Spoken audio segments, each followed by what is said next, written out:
સંગઠનના હોદ્દેદારો, રાજકીય સામાજિક અગ્રણી આગેવાનો દ્વારા હજારોની સંખ્યામાં અમારો ત્યાં સમાજ બેઠો છે। ત્યાં હાલ ત્યાં આ સમાજના જે 150 મકાનો તોડી નાખ્યા છે એ મકાનો બિનઅધિકૃત રીતે તોડવામાં આવ્યા છે।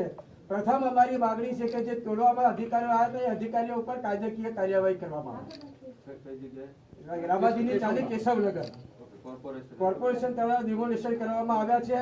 કોઈ બિલ્ડરના હિત સાચવવા માટે એ ડિમોલિશન કરવામાં આવ્યા છે એવું ત્યાં સ્થાનિકો અને થોડોક કોર્ટના માધ્યમથી પણ અમે જાણ્યું છે। હવે આપને રિક્વેસ્ટ કરીએ છીએ, 15-20 દિવસથી મા બેન દીકરીઓ રોડ ઉપર સૂઈ રહી છે, એમના માટે કોઈ વૈકલ્પિક વ્યવસ્થા કર્યા વગર ડિમોલિશન કરી નાખ્યા છે। 10મા 12માના મારા સમાજના દીકરા દીકરીઓ અત્યારે ખુલ્લા બ્રિજ નીચે અભ્યાસ કરી રહી છે, એનું ભવિષ્ય ન બગડે એના માટે આપશ્રીને આવેદનપત્ર સમગ્ર અમે સમાજના આગેવાનો તરફથી આપીએ છીએ। આનો વહેલામાં વહેલી તકે ઉકેલ લાવવા વિનંતી કરી અમારી વાત આપ સરકારશ્રી સમક્ષ પહોંચાડશે એવી વિનંતી।